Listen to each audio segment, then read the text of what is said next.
Em 1507, um jovem monge chamado Martinho Lutero foi consagrado como sacerdote no monastério agostiniano de Erfurt, na Alemanha. Mais tarde ele relembrou que havia celebrado a sua primeira missa em clima de grande tensão e medo. Sua insegurança e dúvida pessoal disfarçaram a força interior que seria revelada em anos vindouros. Olá e bem-vindo ao 8º programa da série O Sétimo Dia. Eu sou Fernando Iglesias. Ao pregar as 95 teses na porta da Catedral de Wittenberg, Martinho Lutero não quis causar nenhuma desordem no mundo cristão. Ele tão só quis mudar algumas práticas na Igreja Católica Romana, a sua igreja. Porém, Lutero acendeu um fogo que ninguém poderia apagar, conhecido como a Reforma Protestante, que enfatizava depositar sua confiança nas Sagradas Escrituras. Para Lutero, a Bíblia era a única autoridade de fé e prática. Isso colocava em dúvida a tradição da igreja. De outra maneira, se diria, a Bíblia era a norma pela qual a tradição eclesiástica deveria ser regulamentada. A Reforma Protestante era um movimento de protesto contra a instituição católica romana e contra muitos dos seus ensinos. O resultado foi a proliferação de igrejas e denominações que se conhecem hoje. Poderia ter tido um final diferente se a Igreja Católica Romana tivesse conclamado um concílio eclesiástico para considerar as questões apresentadas pelos reformadores. Porém, os pedidos em prol de um concílio não foram ouvidos. O Dr. John O'Malley, um historiador jesuíta, nos diz por quê. Clemente VII foi Papa de 1523 a 1534. E, na verdade, ele não queria nenhum concílio, porque tinha medo que tal concílio tentasse lhe demitir. Provavelmente era um medo irracional da sua parte. Não obstante, era algo que ocupava sua mente e seus temores. O Papa não era o único que não queria um concílio. O rei da França se opôs a isso por razões políticas e mais tarde o rei da Inglaterra tomou sua própria postura contra. A pressão por organizar um concílio aumentou até que em 1545 os líderes católicos viajaram à cidade de Trento, aos pés dos Alpes, no norte da Itália. Por 18 anos, o Concílio de Trento debateu sobre os assuntos mais graves que a Igreja Católica Romana jamais havia enfrentado. O primeiro assunto substancial que se tratou no concílio foi a questão da autoridade. Isso tinha que ver com o papel das Escrituras e o papel das tradições da Igreja. Gaspare di Fosso, arcebispo de Reggio, Calábria, reafirmou a postura convencional da Igreja ao acusar os protestantes de rejeitarem a supremacia católica romana. Os hereges desta época estão tentando derrubar a autoridade da igreja. Eles dizem que as Sagradas Escrituras são o fundamento da fé. Porém, é a igreja, afinal de contas, quem tem autoridade sobre as Escrituras. A igreja que nos dirige às Escrituras, as declaram divinas e as interpretam fielmente quando são difíceis de entender. O Concílio de Trento concluiu que a autoridade da Igreja descansa sobre colunas gêmeas, não somente sobre as Escrituras, como também sobre o que chamavam de tradições, a autoridade e a fé dos apóstolos que a Igreja herdou, juntamente com as Escrituras, formam colunas gêmeas que outorgam autoridade à Igreja Católica para ensinar. O Decreto de Trento relativou essa questão da autoridade. Começa dizendo que a fé ou a prática da Igreja está baseada no ensino e na pregação de Cristo e dos apóstolos. Esta chegou a nós de duas formas: a tradição escrita, ou as Sagradas Escrituras, e também as tradições não escritas, que se originaram no tempo dos apóstolos. Aí está a postura fundamental que ainda separa a Igreja de Roma da maioria das igrejas protestantes. Ao confirmar a autoridade da tradição não escrita, os bispos do concílio legitimaram muitos ensinos e costumes não bíblicos. No decreto do concílio não se menciona qualquer tradição especificamente. Porém, sabemos pelas abordagens que um dos assuntos que os bispos tinham em mente, por exemplo, era o batismo de bebês. Onde na Bíblia você encontra isso? Contudo, é uma prática cristã estabelecida. O ensinamento do credo de que Cristo desceu ao inferno. Também não está claro onde no Novo Testamento pode-se achar isso. E o que dizer da observância do domingo? Isso também não se encontra no Novo Testamento. E o que dizer do próprio credo apostólico? Hoje sabemos que não procede desde o tempo dos apóstolos, mesmo se os bispos de Trento crescem nisso. Esses são exemplos de traduções que preocupavam o pessoal do concílio. Eles sentiam que não podiam aderir somente às Sagradas Escrituras no sentido estrito da palavra. Então, como poderia haver uma mudança no dia de culto do sábado para o domingo? Para os bispos católicos romanos do Concílio de Trento, o assunto estava claro. O sábado, o dia mais glorioso da lei, foi mudado para o dia do Senhor. Não foi mudado por ordem de Cristo, mas pela autoridade da Igreja. Anabatista, eis um nome que fez ferver tanto o sangue dos católicos como dos protestantes do século XVI. Receberam esse nome porque não acreditavam no batismo de bebês. E batizar bebê era prática normal entre os cristãos nesse tempo. Os anabatistas criam que o batismo era só para os adultos que entendiam e aceitavam a mensagem do Evangelho. Desde o comecinho do movimento anabatista, em 1525, as autoridades católicas e protestantes o consideravam uma ameaça à ordem civil do Estado. Os anabatistas negavam que a Igreja e o Estado tivessem qualquer autoridade sobre a consciência humana. Criam, além disso, que o homem comum pode entender a Escritura por si mesmo, sem precisar que a Igreja interprete para ele. Além do mais, a única Igreja verdadeira é aquela descrita no Novo Testamento, a Igreja de Jesus Cristo e os apóstolos. Isso era muito diferente do parecer católico romano e muito mais radical do que a opinião dos protestantes. Os anabatistas entendiam que o seu movimento renovador era uma tentativa de restaurar a verdadeira igreja sobre a base dos ensinos de Cristo e também sobre o modelo da igreja primitiva, como é apresentada no livro dos Atos. Alguns historiadores creem que Andreas Bodensson von Kaldstadt foi pioneiro do movimento anabatista. No princípio, ele era amigo e colega de trabalho de Martinho Lutero. Mas a amizade deles se desfez com essas diferenças teológicas. Ambos criam que era preciso depender das Escrituras.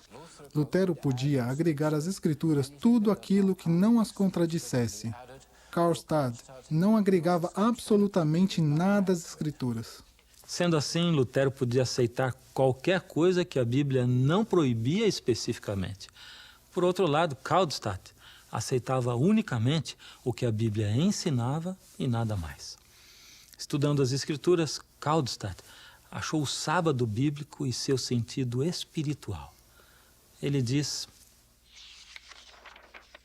Guardar o sábado tem duplo objetivo. Em obediência a Deus, devemos repousar em paz, pedir a Deus a santidade e esperar recebê-la. Este repouso se efetua ao reconhecermos que a santidade provém de nenhuma outra fonte a não ser Cristo e que devemos ser santos como Deus é santo. Quando fala do repouso do dia santo, ele se refere ao repouso interno, em contradição ou oposição ao repouso externo, ou repouso visível. Ele se interessa mais no repouso interno, ou seja, o repouso de Deus dentro de mim. Isso pode ser chamado santificação interna, e essa era a sua maior preocupação. O repouso externo deve ser um meio para obter esse repouso interno. Diferentemente de Kaldstadt, Lutero e outros reformadores, pensavam que o sábado bíblico era irrelevante para os cristãos. Ao invés disso, eles favoreciam o domingo não como dia de repouso, mas como celebração da ressurreição de Cristo. Kaldstad cria que a observância do domingo era uma invenção humana. Não estava sozinho nessa opinião. 2 pregadores anabatistas, Oswald Gleidt e Andreas Fischer, tinham a mesma opinião. Ao ler a Bíblia do princípio ao fim, eles simplesmente não encontraram nenhum antecedente ou alguma autoridade para a mudança do culto sabático para o culto dominical, como dia de adoração. Gleidt e Fischer começaram a pregar e ensinar o repouso do 7º dia na Silésia, sudoeste da Polônia. Nessa região havia muitos anabatistas. Portanto, os 2 pregadores tiveram muito sucesso em estabelecer grupos de observadores do sábado. Argumentos claros e lógicos eram bem convincentes como esses. Os 10 mandamentos são a base da lei moral. Portanto, o sábado, o 4º mandamento, faz parte da lei moral a qual todo cristão deve obedecer. Não são 8, nem 9, mas 10 os mandamentos. Não podemos dizer que uns devem ser observados e outros esquecidos. Jesus mesmo observou o repouso do sábado. Os apóstolos e os primeiros padres da igreja ensinavam a observar o repouso do 7º dia. Foram o Papa Victor e o Imperador Constantino que estabeleceram o culto dominical na igreja. Por outro lado, Deus mesmo estabeleceu o culto sabático. Portanto, devemos guardar o sábado por amor a Deus. Nem Gleidt nem Fischer morreram de morte natural. Gleidt foi preso e levado a Viena, encarcerado, torturado e finalmente afogado no rio Danúbio, a sorte típica para um anabatista. Porém, o fim de Fischer foi diferente. Em 1529, Andreas Fischer e a esposa dele estavam na Eslováquia pregando entre os mineiros. Por esse motivo, foram presos e levados ao castelo de Chicheva. Isso ocorreu em maio. Estiveram aprisionados até agosto, quando foram submetidos a um tipo qualquer de julgamento. Ambos foram sentenciados à pena de morte, a esposa a ser afogada e Andreas a ser enforcado. E certamente a esposa foi tirada do cárcere e afogada. A execução de Andreas Fischer foi mesmo um assunto completamente diferente. Que ele foi enforcado, foi. E pendurado na torre do castelo. Ao que parece, ficou pendurado por horas. Porém, não morreu. Talvez a corda se rompeu. Quem sabe, alguns amigos a cortaram. Não há registro claro disso. O que está claro é que Andreas Fischer sobreviveu. Depois do escape misterioso da morte, ou poderíamos até dizer milagroso, de Andreas, ele trabalhou ainda por outros 10 anos como pastor itinerante. Esteve na Morávia, na Boêmia, na Eslováquia, e tudo indica que fez desta rota o seu circuito de pregação durante esses 10 anos. Em 1540, Andreas Fischer foi capturado e arrastado ao castelo Krasnaorka, no sul da Eslováquia. Dessa vez não houve julgamento, nem escapatória, nem sobrevivente. A verdade é que sempre houve pessoas observando o repouso do 7º dia em localidades espalhadas durante os séculos XV, XVI e XVII. Já mencionamos o caso da Rússia, Etiópia, Espanha e Índia. Mas para acharmos o exemplo mais notável, nos dirigiremos à Inglaterra. Ali o rei Henrique VIII pegou todo o sistema eclesiástico das mãos da Igreja Católica Romana. Tomou as catedrais, os mosteiros, os conventos. Ele também pegou toda a hierarquia, sacerdotes e bispos. Pegou tudo e criou sua versão de uma igreja protestante nacional, a Igreja Anglicana. 8 pessoas morreram e muitos ficaram feridos quando uma grande arquibancada desmoronou-se no local conhecido como os Jardins de Paris, perto de Londres, em janeiro de 1583.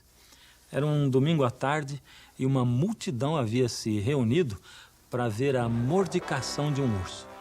Esse espetáculo era cruel, horrível e desumano. Uma multidão aplaudia enquanto cães violentos atacavam um urso acorrentado. Era uma diversão bem popular na Inglaterra do século XVI. A própria Rainha Elizabeth era fã do evento. Teria sido a tragédia dos jardins de Paris um sinal da ira de Deus contra uma sociedade que profanava o santo repouso? Isso é o que pensavam os pregadores puritanos. Segundo os puritanos, não se havia feito reforma suficiente na Inglaterra. Assim, os puritanos trovejaram contra os profanadores do dia de repouso, os amantes de jogos e teatro. Isso deve ter sido uma luta contra a correnteza perante as grandes estreias de William Shakespeare, aparecendo naquele momento. Agora, eis aqui um ponto interessante. Grande parte do clamor puritano por reformar o dia de repouso não tinha nada a ver com o sábado bíblico, mas com a observância estrita do domingo. Contudo, houve uns poucos que conclamavam uma verdadeira reforma ou um retorno ao sábado bíblico. Eles ficaram conhecidos como os Homens do Sétimo Dia. Em 1628, um clérigo anglicano chamado Theophilus Broborn escreveu o primeiro livro em inglês convidando à observância do repouso no sétimo dia. O seu livro, Discursos sobre o Dia do Sábado, formou os alicerces teológicos para um movimento que, de uma forma ou de outra, continuou até o século presente. É o sétimo dia, o repouso da criação que devemos santificar. Se você puder me mostrar nas Escrituras que existe outro sétimo dia além daquele que chamamos de sábado, o último dia da semana, então eu serei persuadido de que o quarto mandamento se refere a outro sétimo dia além do sábado. A autoridade suprema da Bíblia era a base de Broborn para os argumentos do sábado. Ele insistia que o sábado é o sétimo dia da semana estabelecido pelo Deus Criador, o dia de repouso dos 10 mandamentos. Não me importa se você guarda o sábado, domingo ou a segunda-feira como dia santo. Porém, se respeitamos a Deus e as suas Escrituras, honremos o dia da sua própria escolha e não outro dia. O que ele disse tem nexo. Em 1660, o pastor Broborn publicou um panfleto no qual dizia que, naquela época, o maior conflito na igreja anglicana era a questão do sábado e do domingo. Então, sua maior esperança era que a igreja toda se convertesse da observância dominical ao repouso do sétimo dia. A ênfase principal de Broborn no tocante ao dia do repouso era o relato bíblico, desde a criação até os 10 mandamentos nos ensinos de Jesus. Nas obras dos apóstolos durante o primeiro século da igreja, não houve mudança nenhuma do dia, de maneira que o pastor Broborn sustentava que a igreja deveria adorar no sétimo dia. A teologia do sábado do pastor Broborn era essencialmente cristocêntrica. Além de respeitar o sábado como memorial da criação, ele também respeitava-o como sinal da redenção de Cristo. A postura oficial da igreja era que o quarto mandamento pertencia à lei cerimonial que ficara sem efeito com a morte de Cristo na cruz. O pastor Broborn dizia que esse tipo de raciocínio criava uma confusão monstruosa e sem lógica. Ele assinalava que todos os 10 mandamentos tinham sido escritos em tábuas de pedra pela mão de Deus, e nenhum deles tinha caráter cerimonial. A lei moral, ou decálogo, falado e escrito pelo próprio Deus em tábuas de pedra, ainda está em vigor. Os adversários do pastor Broborn argumentavam que o próprio Cristo havia mudado o sábado para o primeiro dia da semana. Ele respondia que tal alegação era uma grande difamação contra Cristo, apoiando esse ponto de vista com aquilo que deveria ter sido claramente entendido até mesmo pelos seus adversários. As Escrituras não têm nenhum registro de Cristo dizendo uma só palavra quanto a ter alterado o sábado. O pastor Brauburn afirmava que a Igreja de Roma era culpada pelo erro da observância do domingo, arraigada na tradição, não nas Escrituras. Outros homens do sétimo dia concordavam com ele. Não se intimidavam de culpar Roma por ter mudado o santo dia do sábado para o domingo.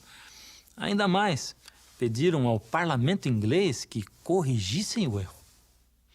Pelo presente, exortamos em nome de Deus que coloqueis de volta a santidade do dia do Senhor ao seu dia correto.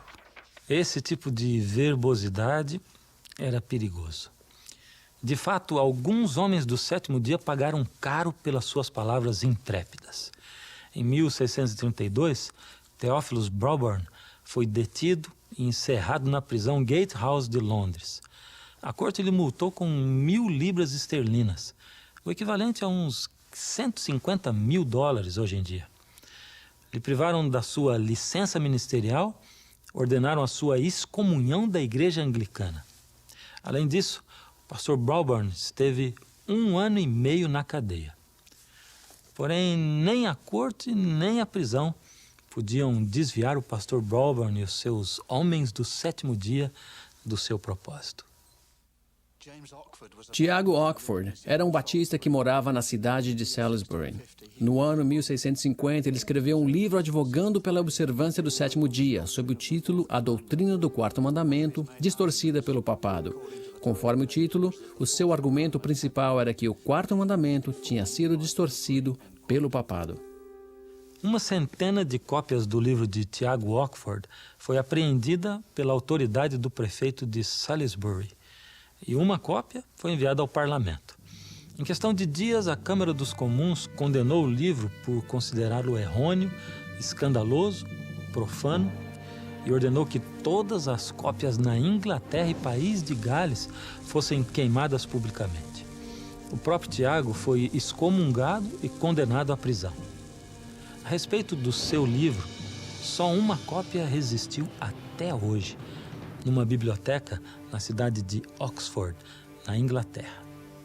Outro reformador do sábado, pastor Francisco Bamfield, era descendente de Sir Francisco Drake e irmão de um eminente membro do parlamento. Embora fosse um dos maiores pregadores da época, seu parecer não conformista lhe custou a prisão em 1663. Foi no cárcere de Dorchester que ele descobriu o sábado bíblico e começou a observar o sétimo dia. Vários outros presidiários se uniram a ele. Depois de ser solto, o pastor Bamfield se tornou um grande proponente do descanso do sábado. Foi a Londres e procurou organizar uma aliança de congregações guardadoras do sábado. 10 anos depois, 1683, ele foi detido enquanto pregava a sua congregação em Londres. Ele morreu na prisão 1 ano depois. Apesar das dificuldades e da perseguição, o movimento do sétimo dia prosperou na Inglaterra do século XVII. Muitas congregações se reuniam para adorar no sábado em vários lugares espalhados pelo país. O lugarejo chamado Woodham Mortimer foi o lar de um dos mais conhecidos e influentes homens do sétimo dia. Médico de 3 reis e rainhas da Inglaterra, Pedro Chamberlain foi um doutor famoso e guardador do sábado por muito tempo. O Dr. Chamberlain era um homem enérgico e ambicioso que não temia falar com franqueza. Em 1682, ele escreveu uma carta aberta ao chanceler supremo, chamando o Papa de ponta pequena de coroa tríplice que muda os tempos e a lei, se referindo à surpreendente profecia do livro de Daniel no Velho Testamento. E proferirá palavras contra o Altíssimo, e destruirá os santos do Altíssimo, e cuidará em mudar os tempos e a lei. O Dr. Peter Chamberlain e outros homens do sétimo dia criam que essa profecia predizia o ataque do pontífice romano contra o sábado bíblico. Será que o Dr. Chamberlain e os homens do sétimo dia estavam certos? Alguns críticos creem que suas ideias eram imaginações de não conformistas furiosos. Por mais radical que tenha sido o ponto de vista deles, Os homens do sétimo dia da Inglaterra dos séculos 17 e 18 começaram algo que ainda continua. Os batistas do sétimo dia, seus descendentes espirituais imediatos, levaram a doutrina do sétimo dia através dos séculos e além do Atlântico ao Novo Mundo. Mas disso falaremos quando voltarmos com o 9º programa da série O Sétimo Dia.